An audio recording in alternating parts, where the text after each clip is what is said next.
Seahawks fans, wherever you may be, welcome back for another edition of the Seahawks Playbook Podcast. Join your host, Bill Alvstad, and co-host, sports writer and football analyst Keith Myers, as we talk Seahawks football.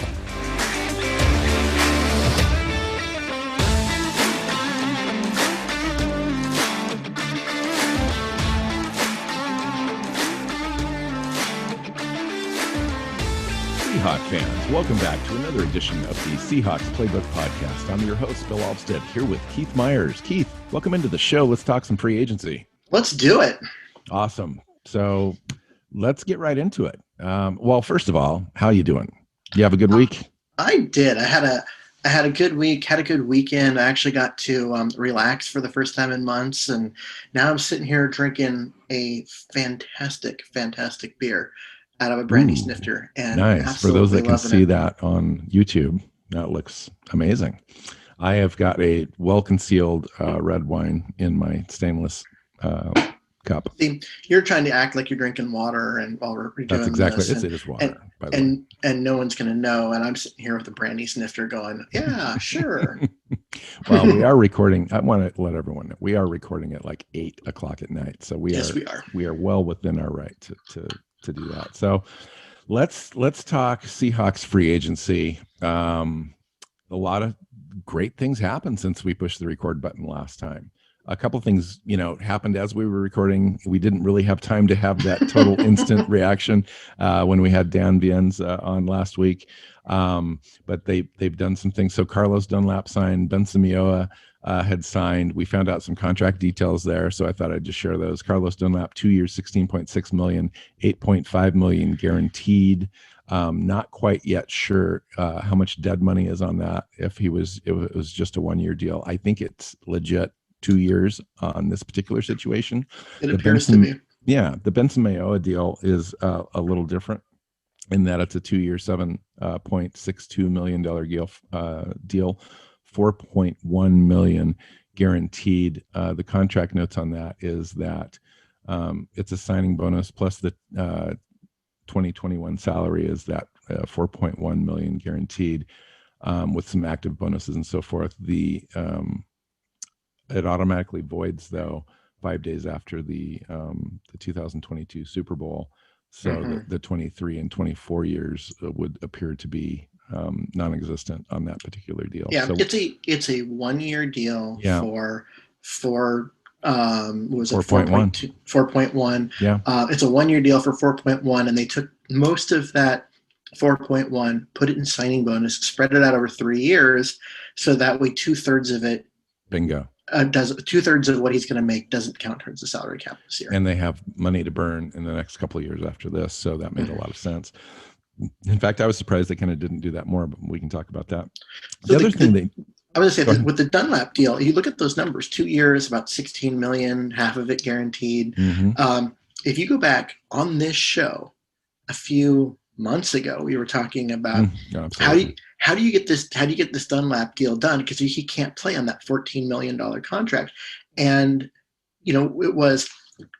He's an $8 million guy. He's got zero guaranteed money. Yeah. So you say, okay, that $14 million that it's on your contract, you're never going to see. Let's make sure that you get most of that, or if not a little bit more, but you're going to have to work. You're going to have to spread it out and play for 2 years to get it. And we'll make sure like half of it's guaranteed. I mean, that was the conversation that we had. So this is what they're going to do. So he goes from 14 to 16, but it spreads out over 2 years instead of 14 and 1. So for him, he gets more money overall. He gets guarantees, but he has to play for 2 years instead of 1 to get all of his money. And it just would make sense for him. And in the end, they cut him. He got to test free agency, find out that the money wasn't out there for him, and then he came back with exactly that deal. So I think it's a great signing, great for the team, good value for everyone. It just works out. Part of the way that they were able to do that deal, though, is the team did not come to terms with Jarran Reed. They wanted to try to reduce his cap number. They couldn't do that. Jarran Reed was released with a cap savings of $8.5 million. just happens to be about the same amount that Carlos Dunlap's 2021 hit would be. Plus, they did Carson as well. So, actually, with Dunlap's salary, because of the way that his signing bonus is, his actual cap value, is lower. What? How much? It's like 4.8. I couldn't find that information, so thank you. 4.8. That's just so great.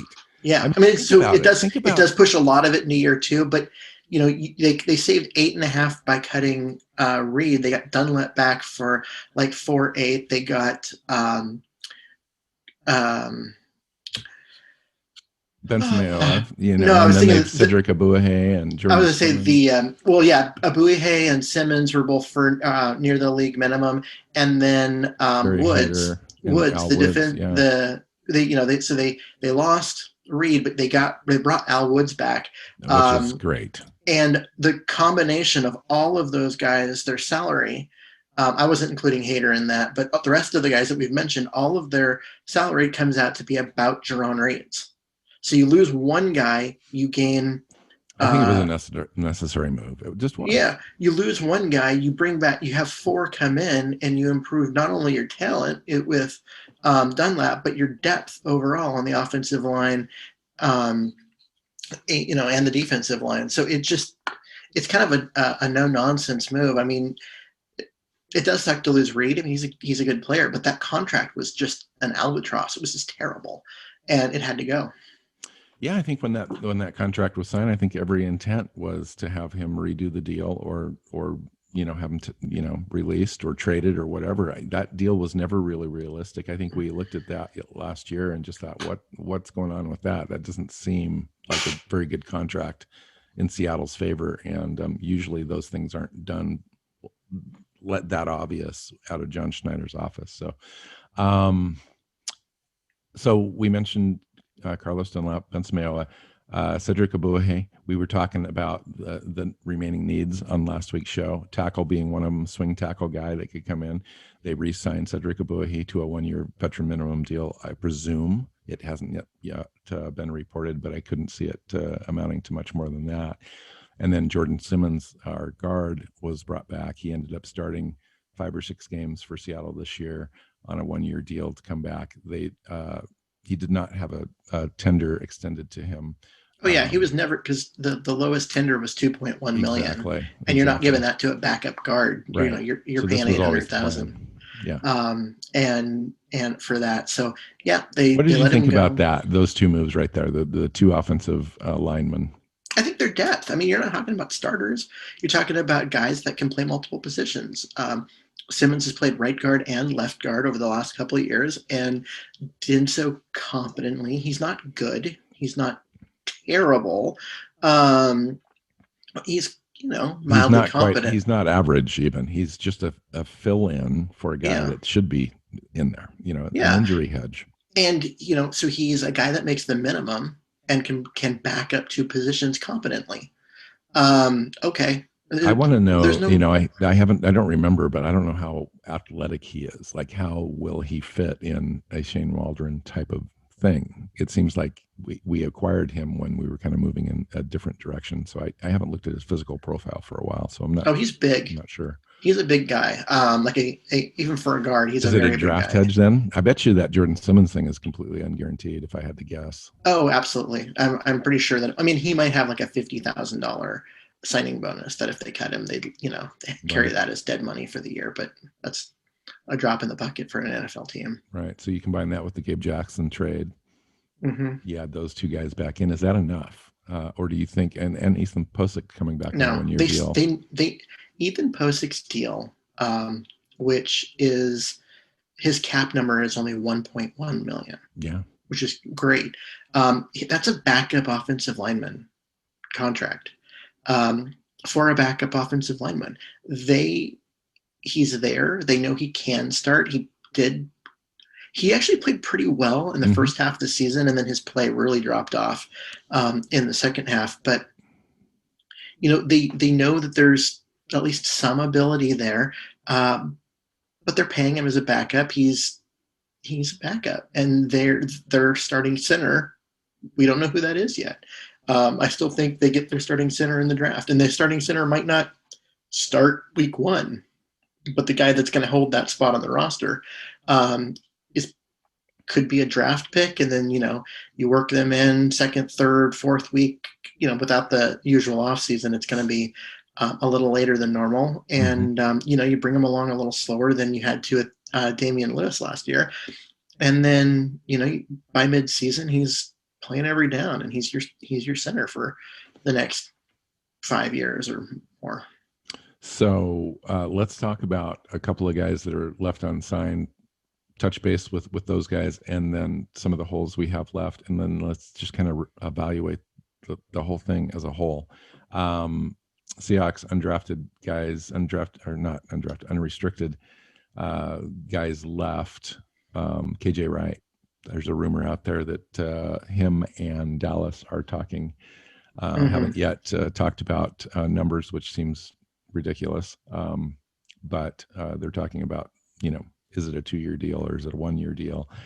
I think it's one of those things where KJ is going out to get a deal, to get an offer so that he can bring it back to Seattle. And and there's also that's one of those deals. There's also another situation that if the Seahawks have been slow playing this, expect his asking price is going to come down, and then they'll bring him back. If he's talking to Dallas, and that might happen, and he starts talking it up, then that spurs Seattle to, okay, let's up our offer. There might not be anything between him and Dallas. It might just be a ploy to get Seattle to bring their offer up, or there might be. I get that. Or there might be a discussion with KJ and the office, who's he's been with for 10 years to match. I mean, you've got a situation where he's coming off a really good year, but that really good year came after 2 bad years. And even though he played really well and made play after play after play, he also looked slow out there. I don't know what kind of market he's going to have, even though he's coming off what was a very productive season. And we said that before free agency, and here we are, 2 weeks in. Yeah. And he's still sitting out there. Yeah. Right? We've been spot on in almost every free agency analysis that we've done.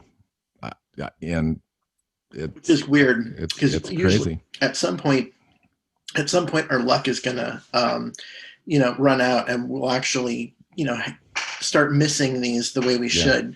I think we need to start putting this stuff in writing. I've talked to you about that. That's why I kind of want to do what I want to do. And we'll talk about that later. Quentin Dunbar. It's interesting because I think the guy needs an offer of a slightly more than veteran minimum kind of a deal for Seattle, maybe a $1.5, $1.8 million 1-year prove it deal to come in and see if the knee's good. Maybe an unguaranteed deal or a very small amount of guaranteed money there, just so that we can get him into training camp and see how he is able to move and operate in the defense. Because right now it's looking like Akella Witherspoon and Trey Flowers are competing for a starting spot, save anything that we can get in the draft. At corner along with DJ Reed. I'm just curious as to your thoughts on Quentin Dunbar. Actually, one of the names that's been, it's not just floating around, it's Richard Sherman. Yeah, I mean, Sherman's talking about being open with coming back to Seattle, and apparently he's spoken with Pete Carroll, and they've talked about some of the reasons why Richard left, and that besides just the injury and contract and stuff, but there's been some discussion there, and if he can buy back in and basically do what Marshawn Lynch did, because Marshawn Lynch didn't leave on good terms with Seattle, but after a couple of years in Oakland and he sat out a little bit, he and Pete Carroll met. I don't think anybody's really mad at Pete Carroll. Pete Carroll loves these guys. Almost every one of these guys would stand up at Pete Carroll's induction ceremony in Canton one day and speak eloquently about him for true, but it's not hours. But at the same time, he talked about how people had tuned him out, and that so they're unhappy with me, so we're going to have another kumbaya meeting. That's, the Richard Sherman line. And basically, I mean, was he mad at Pete Carroll? No, but he had tuned Pete Carroll out and was a disruptive force in the locker room. And Pete was not. And that comes, with a slight bit of immaturity and, kind of a self-promoting elevation thing that his headspace was at. I mean, he's a premier guy at the top of his game. Yeah, he's going to have an ego, and that's the thing, that makes him great and also makes him vulnerable to having the team turn the corner on him. Yeah, and I mean, I obviously don't have anything against Richard Sherman. I think he is one of my absolute favorite Seahawks of all time. Even if and I don't care that he went to San Francisco and whatnot. Great player. I loved his bravado and all of that. But with all of that does come, his ability to rub some people the wrong way. Sure. And he took it a little far. And Pete Carroll said enough. And he had the Achilles. I think that was the larger factor. I don't think it was larger, because the same reason they got rid of Michael Bennett, right? They got rid of the two really loud guys that had become a problem in terms Seattle of what they were saying. Been at that level since. Yeah, I mean, they won 12 games last year. Yeah, but they still weren't at that level. Even with 12 wins, they weren't a better team. They weren't at that level when those guys left. They weren't good. That's true, but they weren't good. Yeah, but that wasn't those guys' fault. No, it wasn't. But the team is better now than they were when those guys left. But because they didn't leave after 2014, right? It was later than that, and the team had already kind of decayed a little bit. Those guys leaving created a talent deficit, but all of a sudden there was more energy and guys played together a little better, and the results were the same even with less talent. So I agree. No, I agree. It comes down to money and what Sherman will play for and what Seattle can dig up in terms of cap space to. Do you think he's likely signing after the draft? On a team that didn't hit on a corner pick in the draft and might be looking then. If I was him, I wouldn't wait that long. I wouldn't wait either, because you just never know. Well, money dries up, opportunity dries up. If you're waiting till after the draft, you're signing for close to the minimum, even if you're Richard Sherman. I would take a guaranteed money deal right now if you can. Yeah. So if you could get guaranteed money at like $4 million for 1 year, go do it. And if it's a chance to come back to Seattle and make sure that there's maybe he still got the house in Issaquah or wherever it was. I mean, why not? Yeah. So Bruce Irvin still out there. I think he's likely a guy, especially considering the knee, that waits until training camp to find a home. And then Geno Smith, likewise, it looks like he would probably end up coming back to a Seattle team. But again, there's no rush unless they find something in the draft or whatever. So waiting makes sense there. Let's talk about the holes still. What do you see as the holes on the team remaining after all of the moves that we've done? And maybe you can kind of tie it all together for us as far as what you think Seahawks have done so far. And is it enough? Are we a better team overall than we were when we started this process? I think we're definitely a better team. And here's where I'm going with that, is that on offense, the one hole is a starting center. And what you've got there is the guy who was there last year. So you're not getting worse at that position. You're just staying equal, and you don't want to do that. You want to get better. And maybe wide receiver 3. And so those two are kind of the spots where they need to add on offense. The rest of the offense is pretty well set. I mean, they got Carson back.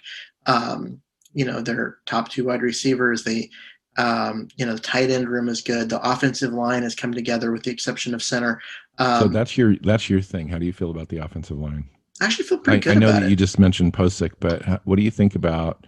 I mean, Gabe Jackson is a legit Pro Bowl level, just very, very good player. He was. I think I said this last week. that was the worst position on the offensive line last year at left guard. Although he'll probably play right, and they'll move Damian Lewis to left. But whatever.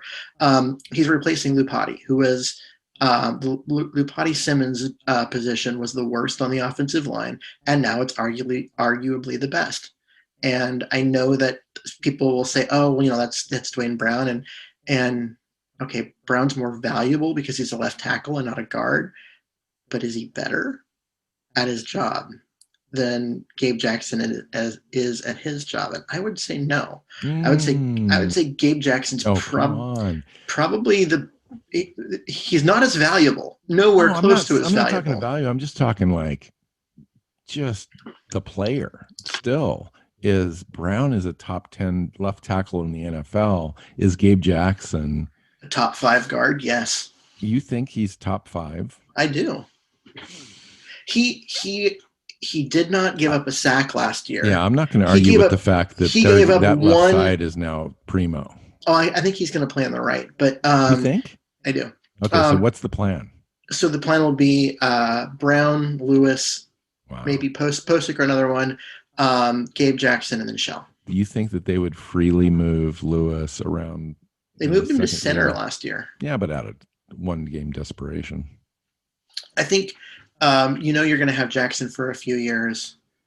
Yes. You traded for him. Well, let me ask you about that. He's got an unguaranteed contract, and it's pretty sizable. In fact, it's one of the most sizable unguaranteed deals on the team at $9.6 million this year, $19.197 million overall. Mm-hmm. All of it is just he's a candidate to have that deal reworked, restructured to free up some cap space when they need it to sign rookies. Or Richard Sherman.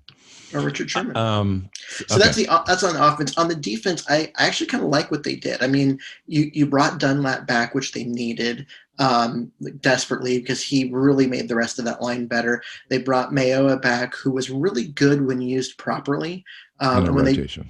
As a guy that could just rush the passer and not have to think about stopping the run or any of that stuff. And they brought in Hader, who was really productive last year.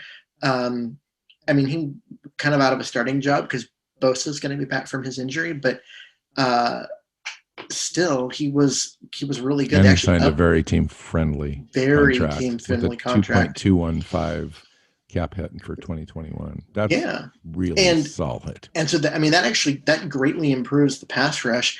And then, they lost Reed, but they brought Woods back. So that gives them another big body in the middle. But not an interior rusher. No, it's not an interior rusher, but you're looking at, look at the development of Monet and Ford over the last couple of years. If they improve even just a little bit and continue to develop, you bring in Woods as the rotation guy. And because they have Hader at the 5 tech, you're going to see more of a surprising move. I wasn't expecting that move. You're going to see more of Collier at the 3 tech because Collier played well last year. Really surprised all of us with how well he played, but he's not a great edge rusher. He's a bull rush, power guy. He's great against the run on that side. So he's out there in running downs, second or third and short. Do you think he'll break down inside? I don't. He's a big guy. No, he is a big guy, but he's not quite as big as Jerron Reed. No, but Jerron Reed played exclusively in there. This is more of a Michael Bennett role where he moves in and out. And so what do you think after all the moves? It looks like we're mostly done at this point. I mean, we've probably maybe got a few things. Maybe they'll take a look in the draft first. I know that they want to solve as many problems as possible.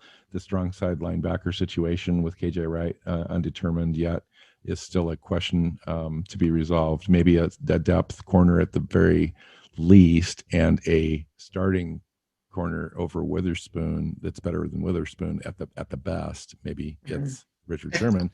I think they need a corner. Sherman would be ideal. Everything else you can get in the draft, and then after the draft, because at that point you're looking for special teams guys and deep bench. Even then, you're still going to have a ton of guys unsigned, just because the market is so constricted.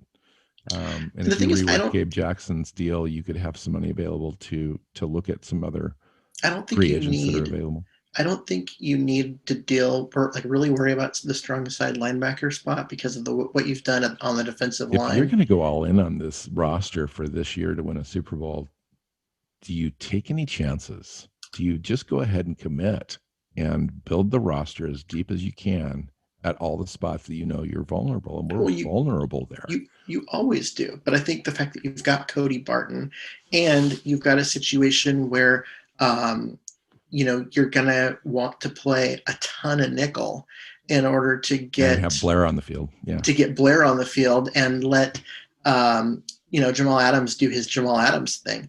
And so you're going to play a ton of nickel with 3 safeties. What do you think about Jamal Adams at strong linebacker and how Blair come in full time at strong safeties just so they're on the field all the time? I don't think do you want him upsetting the edge on every down? Well, he wouldn't have to with the 5 tech out there. No, because on the side of the field that the strong side linebacker plays, their job is to set the edge. Like, that's their job. That's the reason why everyone whined about Bruce Irvin when he was here in Seattle not getting enough stats. Well, his job wasn't to go get stats. His job was to set that edge and turn the runner inside on every play. And he did that. You don't want Jamal Adams doing that. You want Jamal Adams moving around. Yes, he's going to play strong side linebacker, but he's going to be covering. He took more strong side linebacker snaps in New York than he did any other position. That's alignment, not job. Right. And so in Pete's that's alignment defense, where's the alignment? Here's the situation that I'm looking at is that you've got Amadi and now Blair's coming back. Originally, they were going to compete for that spot. It looks like Amadi did a good enough job to be that guy. So and you've got Diggs on the back end as free safety. You really don't have a free safety. You can call Blair that, but he really hasn't been tested as far as deep coverage and sideline to sideline ability on that deep third. And so to me, there's really nobody on the team that we have currently on the roster that can fill Diggs' spot in, if Diggs went out the first game with a devastating injury, we would have to go find somebody. Ryan Neal. Maybe I don't think he's got enough speed to play that spot. He's the guy on the roster. He's a cornerback, so he can cover and he can do all those things. Does he have the speed to cover the ground? Maybe not, but Tedrick Thompson had all the speed in the world. You'd have to scheme that terrible to help him. But they also play a lot more dual safety now. You want to put the guys on the field that are the most talented. Yeah, most of the time, and you got to see what you've got in Blair. I mean, you invested a 2nd round pick in the guy, and he needs to be out there. And with the current roster on the defense, there's not a spot for him unless you create something. Well, I think what you do is you don't. So you're thinking about playing the 2019 defense more than the 2020 defense, where you're running a lot more nickel, like 60-70% of the time instead of the 2019 defense. They were in the base defense for like 90% of the snaps, and that was the problem. And then you go back to that's correct. And so I think you kind of do the opposite of that, and you stay you're in the nickel most of the time. And when you say that Jamal Adams lined up at strong side linebacker for the Jets, that's where he was standing when the ball was snapped. But that doesn't mean that his job, as far as what he is asked to do on that specific play, his role was the strong side linebacker. He just happens to be on the strong side of the field, there behind the defensive end. That's where he's standing. But is he coming up and setting the edge? No, you're not using him that way. You're asking someone else to do that, and you're asking him to do things that a defensive back would do. And I think that's what you're going to see in this is you're going to have he's going to move around, he's going to do his thing, but you're going to see a lot of 3 safety looks with him and Blair on the field at the same time. What do you think about the roster, the talent level, just overall? Like, are we, like I asked you before, are we better? I mean, I think we're better. Yeah, because we really haven't lost a lot. I mean, when you take a look at it, we've lost Griffin, Jaron Reed, Hollister, Hyde, Moore, Dorsett. The last 4 are just guys you could replace, a replaceable level guy. Shaquille Griffin's a plus level guy, but he's not special.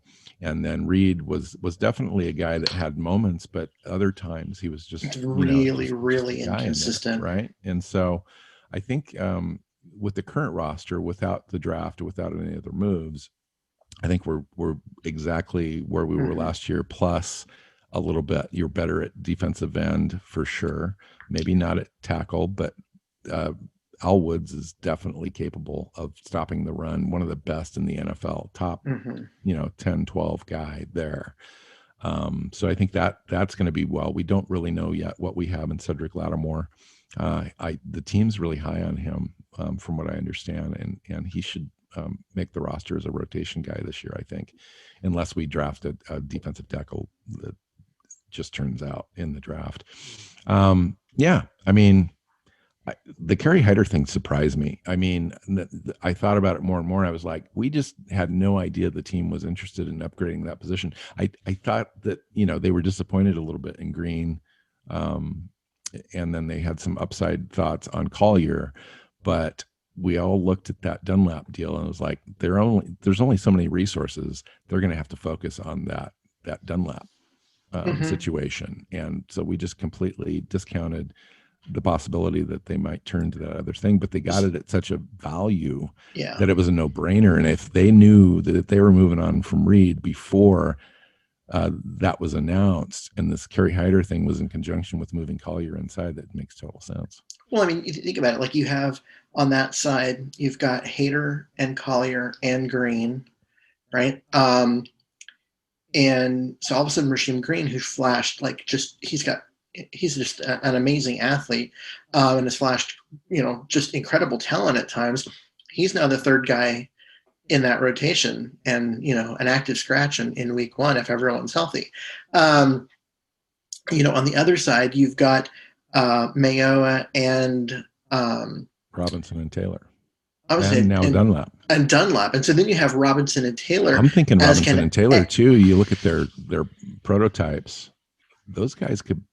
In fact, when Robinson was playing, or when Taylor was drafted too, I was looking at their size and ability to set the edge and stuff. Those guys could play on the strong side as well. Yeah, and so you could set up a NASCAR package where you have Robinson in there at the 3 tech. It's 3rd and 10, and you have you don't need size. You don't need a guy that eats blocks or anything like that. You just get guys in there that can get through a gap. And as far as defensive linemen go, the best first step on the roster is probably Alton Robinson. Play him at 3 tech and watch him just make guards really uncomfortable. Do we have too many guys right now, or we have just the right amount? You can never have too many pass rushers. I know, I understand that, but like literally, will we have to cut a guy out of that list? Yes, unless someone gets hurt. Rasheem Green, or he seems susceptible, or Mayoa. I mean, I wouldn't want to lose Mayoa only because his contract's guaranteed. Value. You're not losing him. But basically, you're looking at Rasheem Green might get cut, or they're not going into this with thinking that Lewis is a guarantee. I mean, he didn't play last year, and so they're Taylor? Taylor. They're trying to make sure that he is. They want to see what they've got in him before they just count on it, and so they're not taking any chances. They're not going, okay, well, we've got Taylor. We can just count on that. We don't need to replace him and then have him, come up lame in the preseason and need to have another surgery on his leg and be out for the year. And now they don't have any depth. They're loaded at which is the opposite problem we had last year. Mm-hmm. Yeah, that's not a problem this year. Last year, it was like they were waiting around for Clowney. And when he didn't come back, they were left empty because all of the guys flew off the board and were offered contracts elsewhere. And we signed Benson Mayoa. Mayoa and Bruce Irvin, and then Bruce Irvin gets hurt in week 1. And that's the chance that the team took, and it was not a good choice. I mean, there were some legit guys out there, and we spent all that money on a bunch of guys filler. I mean, we started free agency last year, I think, with $50 million, and it just kind of went out into mid-tier kind of guys. And but I mean, it turned out to be really bad at defensive end last year. But I mean, they were waiting out Clowney. And then that fell apart.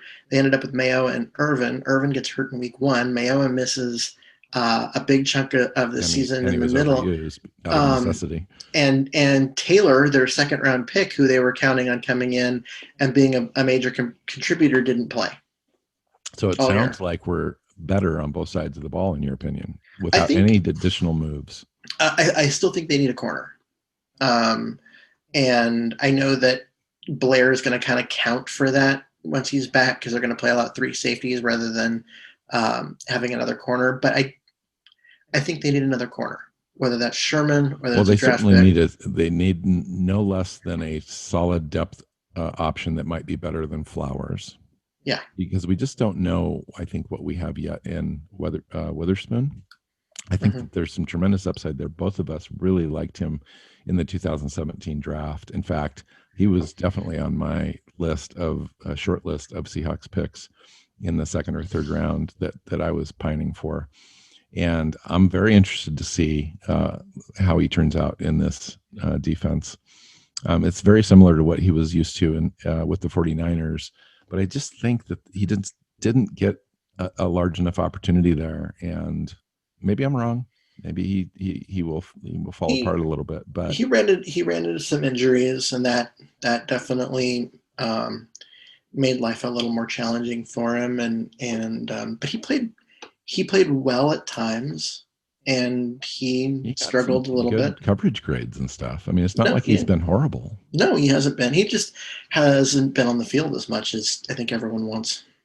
Yeah, so the upgrade there, just based on everything that we've done in free agency, what are the top 2 or 3 needs in the draft where we go in and feel comfortable enough of adding depth at those specific positions? Center, corner, wide receiver. Yeah, and the draft is rich in all 3 of those. At least early on at center, the first 2 or 3 rounds at center, and then probably through the 5th round in those other 2 spots. Yep.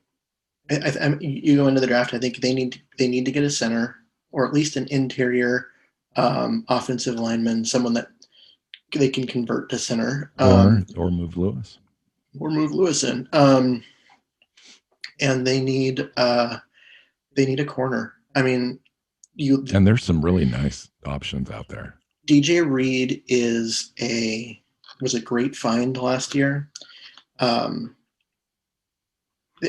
makes life a little easier, but right now they've got him and Amadi that know the defense, and played here, and then Witherspoon.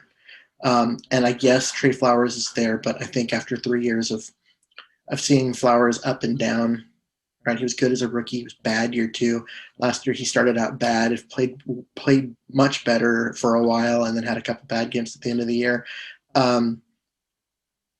He's a guy that I'm tired of depending on because he's inconsistent. Mm-hmm. There's a couple of picks there at the 3, was it the 4/130 overall?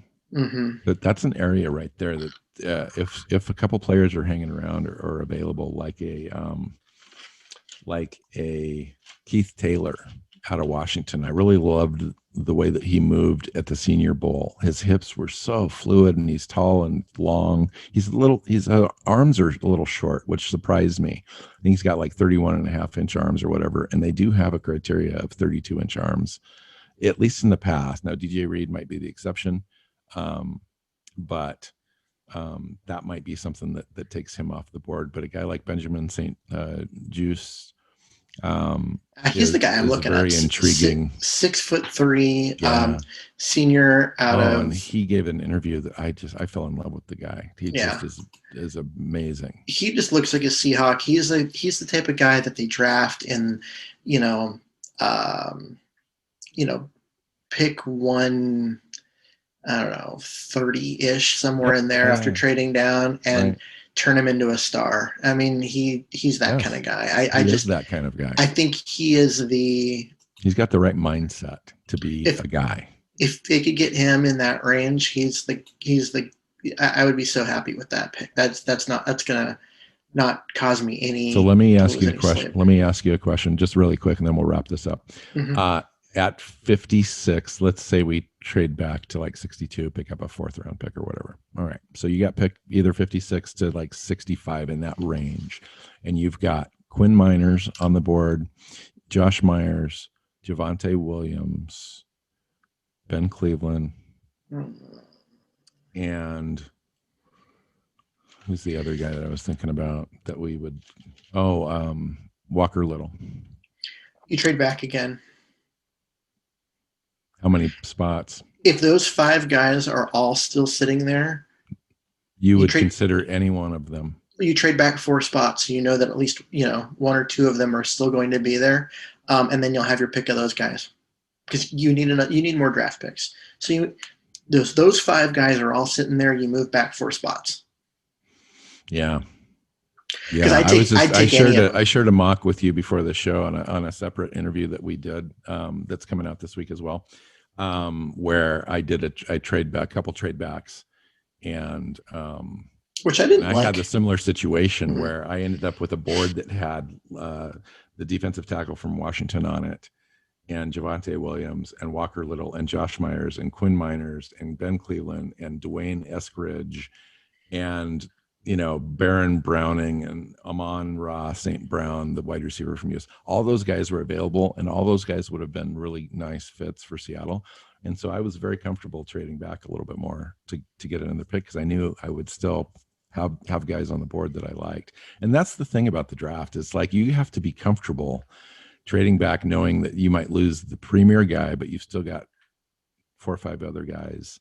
Yeah, because you were able to pick up another pick, that's going to give you some value. So you get multiple players, yes.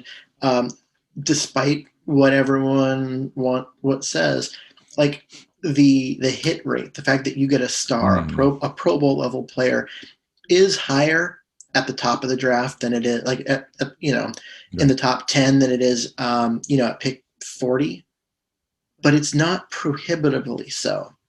And if you look at the difference for moving from what the Seahawks usually do from 26 down to 32, and you get 2 players, the likelihood that one of those 2 players is a Pro Bowler is higher than if you'd stayed at 26. That's the point of moving down.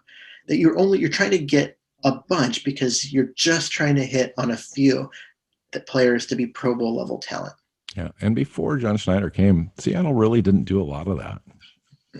Didn't really accumulate picks like that.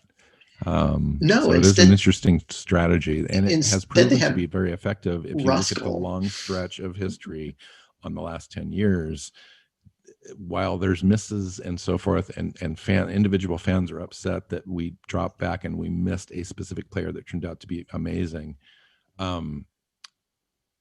On the whole, just accumulating all of those things, you're infusing your entire team with a larger talent base overall because you're not relying on undrafted free agents to make up some of that, space at the end. Anyway, cool. So we got caught up on free agency. I think we're now entering the quiet period where deals aren't going to be imminent on a daily basis. We're just going to hear about deals now and again, or none for a week, and all of a sudden we signed a guy out of the blue. I think we did great considering the resources that we started with. We had very little cap entering free agency.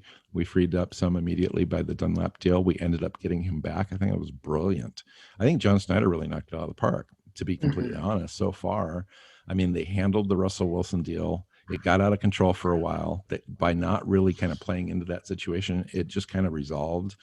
And then they were able to move through free agency and do some deals that I think really helped the team overall and got them better in key spots that we really needed to improve upon, and we still have a little bit more to do, but there's quite a bit of time to do it. We've got the draft, we've got some additional free agency time, there's always camp cuts, all that kind of stuff. You know how that works. So overall, I'm pretty darn happy, pretty happy. So Keith, what else is going on this week? And we'll get out of here. Nothing. Awesome. Right on. I think I'm supposed to be going to Flagstaff for like a little 3-day weekend at the end of this week.